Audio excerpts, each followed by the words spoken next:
কারণ সাইদের পরিবার কিন্তু সেই ভবিষ্যতের কথা চিন্তা করে টাকাগুলো কিন্তু রেখে দিছে। যখন থরসব বিলাল এই ইস্যু নিয়ে কথা বলেন তখন থরসব বিলাল হয়ে গেল বাটপার প্রতারক।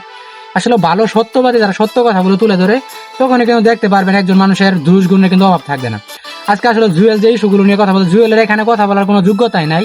কারণ জুয়েল দর্শক ভালোবাসে আপনার জন্য আজ আমি শেফ রাসান। তো এই মুহূর্তে কিছু কথা বলতে চলে আসলাম।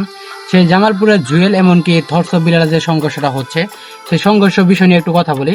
তো সবচেয়ে বড় কথা হচ্ছে জামালপুরের জুয়েল যে থরসব বিলাল টিমের যে লোকজন রয়েছে তাদেরকে যে চুর বললেন, এই বিষয়টা আসলে কতটুকু যুক্তি সংযুক্ত আপনাদের কাছে মনে হচ্ছে অবশ্যই আপনারা মতামত করবেন।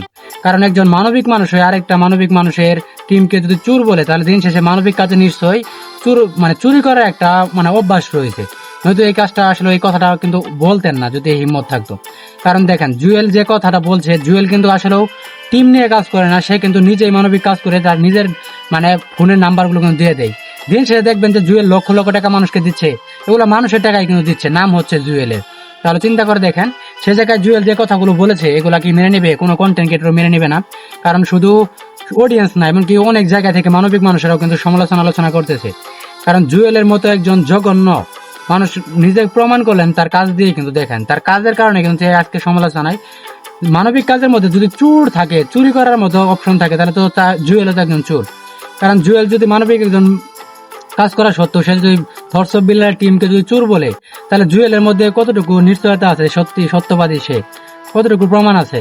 তো কথা হচ্ছে একজন মানবিক হয়ে আরেকজন মানবিক মানুষের পাশে দাঁড়াবে। দিন শেষে মানুষের কাছে লক্ষ লক্ষ টাকাগুলো নিচ্ছে, এগুলো মানুষের টাকা নিয়ে কিন্তু মানুষকে টাকা দিচ্ছে, গরিব অসহায় মানুষকে দিচ্ছে। এমনকি দিন শেষে নাম করতেছে জুয়েল টাকা দিচ্ছে, সেখানে কিন্তু নাম কিন্তু হচ্ছে জুয়েলের। তো আপনারা জানেন যে দীর্ঘদিন থেকে পরিশ্রম করতেন, ভিডিও যারা দেখেন, বিশেষ করে সংঘর্ষ হচ্ছে কি কারণে, সংঘর্ষ করার কিন্তু অবশ্যই উৎ পেতে থাকে। যেমন জুয়েল কিন্তু কোনো ভয়েস অফ সাইদের বিষয় নিয়ে কোনো কথাই বলে নাই। যখন ফান্ড কালেকশন করা হলো জুয়েল কোনো কথাই বলে নাই। হঠাৎ করে সাইদ যখন মারা গেল তখন থরসব বিলালের পিছনে লাগছে জুয়েল লাগার পরে কিন্তু সে কথাগুলো বলতেছে। তাহলে চিন্তা করে দেখেন এই জুয়েল কতটুকু আসলে ও মানুষের পরিচয় দিয়েছে। সে কিন্তু মানবিক কাজ করে, আমরা কিন্তু কেউ তাকে বাধা দেয় না, এমনকি তার মতো করে কাজ করুক। সে যদি একজন মানবিক হয়েছে, এমনকি থরসব বিলাল টিমকে সে চুর বলেছে, যে টাকাগুলো কালেক্ট করেছে সেই টাকাগুলো নাকি থরসব বিলাল দেয় নাই। সে 8,92,700 টাকা থরসব বিলাল নাকি সাইদকে দেয় নাই। এই টাকা না দেওয়ার কারণে কিন্তু অবশ্যই জুয়েল নানান আলোচনা করতেছে। তো থরসব বিলালের কথা হচ্ছে যেহেতু সাইদের 35 লক্ষ টাকা উঠে গেছে, উঠে যাওয়ার পর সেটাকে কেন আবার দিব? আমরা দিব কেন? সে টাকা প্রয়োজন অন্য গরিব মানুষকে দিব। এখন পর্যন্ত সাইদের 25 লক্ষ টাকার কোনো হিসাবই কিন্তু মিলে নাই। রাব্বি কিন্তু এখনো হিসাব দেয় নাই। কারণ কি জানা দেয় নাই, সাইদের টাকা কিন্তু অবশ্যই অনেকগুলো রয়েছে, তার চিকিৎসা করতে এত বেশি টাকা লাগে নাই। কারণ সাইদের পরিবার কিন্তু সেই ভবিষ্যতের কথা চিন্তা করে টাকাগুলো কিন্তু রেখে দিছে। যখন থরসব বিলাল এই ইস্যু নিয়ে কথা বলেন তখন থরসব বিলাল হয়ে গেল বাটপার প্রতারক। আসলে ভালো সত্যবাদী যারা সত্য কথাগুলো তুলে ধরে তখনই কিন্তু দেখতে পারবেন একজন মানুষের দুষ গুণের কিন্তু অভাব থাকবে না। আজকে আসলে জুয়েল যে ইস্যুগুলো নিয়ে কথা বলে, জুয়েলের এখানে কথা বলার কোনো যোগ্যতাই নাই।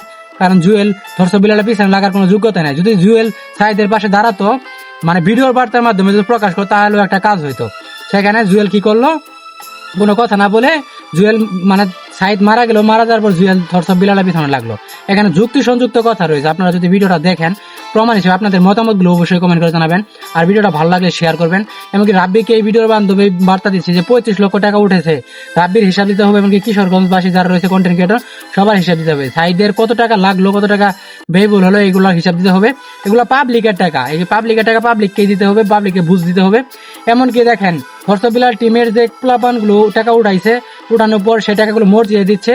এমনকি অনেকে নানান সমালোচনা করছে মসজিদে কিনা দেবো। তাহলে সাইদকে 8,92,700 টাকা যদি দেওয়া হয়, এমনিতে 25 লক্ষ টাকায় সাইদ নিয়েছে, কোনো হিসাব নাই।